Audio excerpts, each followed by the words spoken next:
15,44,30,92 मतदाता थे।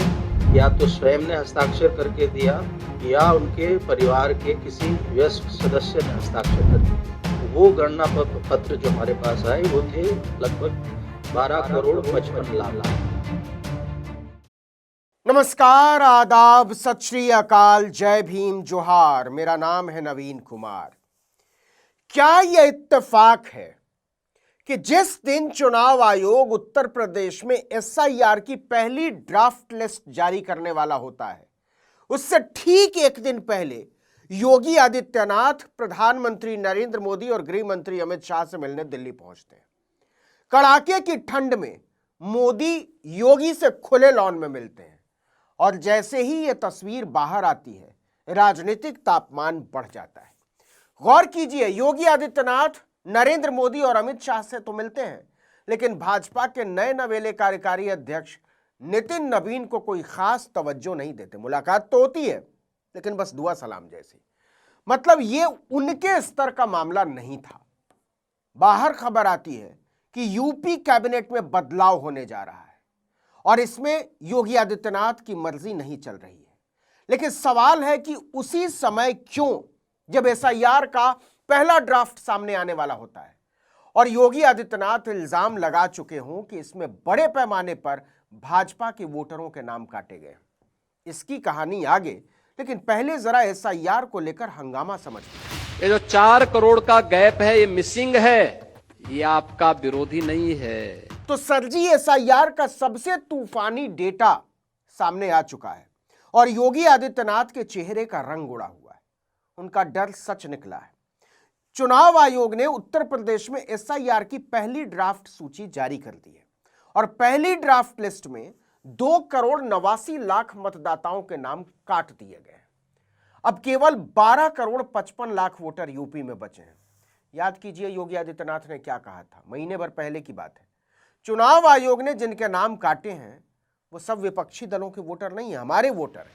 1 जनवरी 2026 को जो भी युवा 18 वर्ष का होगा वह मतदाता बनने का हकदार होगा। यह संख्या बढ़नी चाहिए 15,44,00,000 से 16 करोड़ तक, लेकिन यह संख्या बढ़ी नहीं है, घटी है। 15,44,00,000 से घट करके ये हो गई है 12 करोड़। ये जो 4 करोड़ का गैप है, ये मिसिंग है, ये आपका विरोधी नहीं है। बिहार में तो 8% पर ही बवाल हो गया था। उत्तर प्रदेश में 18% नाम कट गए हैं और कुछ जिलों में तो गाजर मूली की तरह कटे हैं। जैसे लखनऊ जिले में 30% वोट कट गए हैं, जहां से रक्षा मंत्री राजनाथ सिंह खुद चुनाव लड़ते हैं। तो क्या राजनाथ सिंह को फर्जी वोटरों ने सांसद बनाया है? 100 में केवल 70 बचे हैं। सोचिए कि 40 लाख वोट में केवल 28 लाख वोटर लखनऊ में वैलिड मिले। इसी तरह बलरामपुर में 26% वोटर कट गए। 15,83,000 से घटकर 11,71,000 रह गए। नोएडा से सटे हापुड़ में 22% वोट कट गए। पहले 11,56,000 वोटर थे, अब केवल 8,98,000 बचे हैं। इसी तरह समाजवादी पार्टी के गढ़ संभल में 20% वोटर अवैध पाए गए। अब सवाल है कि इस कत्लेआम से सबसे ज्यादा परेशान कौन है, किसकी जमीन खिसकी हुई है और कौन निश्चिंत बैठा हुआ है? बढ़ी नहीं है, घटी है। 15,44,00,000 से घट करके ये हो गई है 12 करोड़। ये जो 4 करोड़ का गैप है, ये मिसिंग है, ये आपका विरोधी नहीं है। हालांकि 1 महीने तक दावे और आपत्तियों के लिए गुंजाइश बची है। जिनके भी नाम पहली ड्राफ्ट सूची में नहीं है, वो अपना नाम जुड़वाने के लिए 6 फरवरी तक फॉर्म 6 या 7 भरकर जमा कर सकते हैं ताकि उनका नाम जोड़ा जा सके। इसके लिए आयोग ने एक हेल्पलाइन नंबर भी जारी किया है। 1950 पर डायल करके मदद और जानकारी ली जा सकती है। शहरी क्षेत्रों में आयोग ने विशेष कैंप लगाने की भी योजना बनाई है। 6 मार्च 2026 को अंतिम सूची जारी कर दी जाएगी। लेकिन इस पर जमकर राजनीति शुरू हो गई, जो कि तय था। अब आइए जरा सीएम योगी की पीएम मोदी और अमित शाह के साथ दिल्ली बैठक को लेकर मची हलचल पर समझ लीजिए मामला क्या है। देखिए, यूपी कैबिनेट विस्तार की बात 2024 के लोकसभा चुनाव के बाद से ही चल रही है, जब बीजेपी को समाजवादी पार्टी ने चारों खाने चित कर दिया था।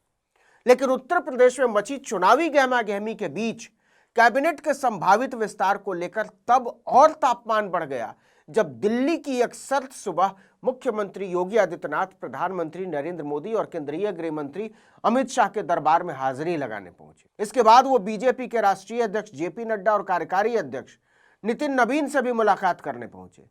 माहौल इस बात से गर्म हुआ कि उप मुख्यमंत्री ब्रजेश पाठक भी उस दिन दिल्ली में ही थे, लेकिन वो मुख्यमंत्री से नहीं मिले, बल्कि उन्होंने दिन में अलग से नड्डा और नितिन नवीन से मुलाकात की। इसके साथ ही ये चर्चा उड़ गई कि कैबिनेट विस्तार न करने पर अड़े योगी आदित्यनाथ को प्रधानमंत्री और गृह मंत्री ने अच्छी तरह समझा दिया है। आपको पता ही है कि उत्तर प्रदेश में 2 साल से भी कम समय बाद 2027 में विधानसभा के चुनाव होने और योगी आदित्यनाथ की मर्जी के खिलाफ जाकर मोदी शाह की पसंद ओबीसी तबके से आने वाले पंकज चौधरी को पार्टी का प्रदेश अध्यक्ष बनाना पड़ा है। वो केंद्रीय मंत्री भी हैं। पंकज चौधरी का कद इसी से समझिए कि मोदी गोरखपुर दौरे पर सीधे उनके घर पहुंच गए थे और योगी आदित्यनाथ को पूछा तक नहीं था। घटना कुछ यूं है कि 7 जुलाई 2023 को गीता प्रेस का शताब्दी वर्ष समारोह था। हवाई अड्डे पर उतरते ही नरेंद्र मोदी ने कहा कि वो पंकज चौधरी के घर जाएंगे। इस पर योगी अवाक रह गए थे।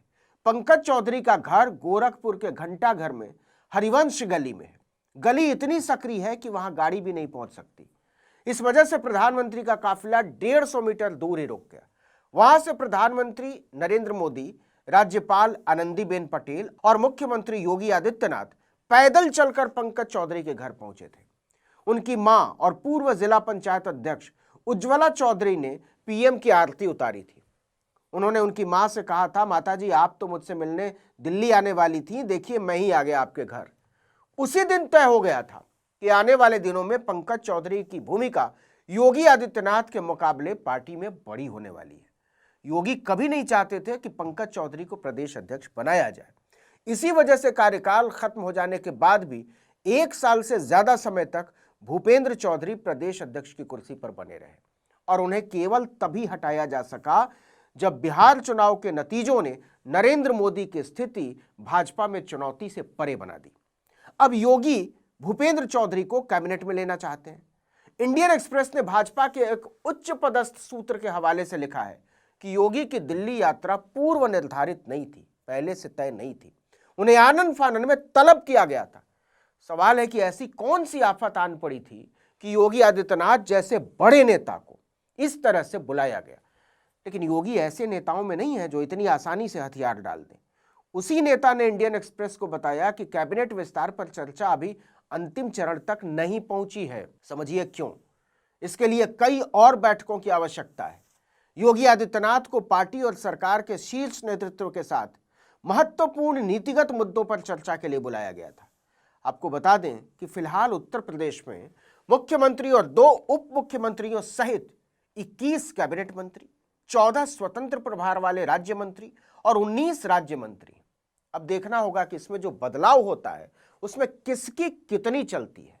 लेकिन चलते चलते आपको बता दें कि जिस उत्तर प्रदेश में अस्पतालों में गरीब मरीजों के लिए बेड नहीं है, ऑक्सीजन के सिलेंडर नहीं है, स्कूलों में गरीब बच्चों के लिए बेंच और बस्ता नहीं है, उस उत्तर प्रदेश का सरकारी खजाना लुटाकर योगी आदित्यनाथ ने इस मुलाकात में मोदी को गुलाबी मीनाकारी में राम मंदिर की प्रतिकृति भेंट की है।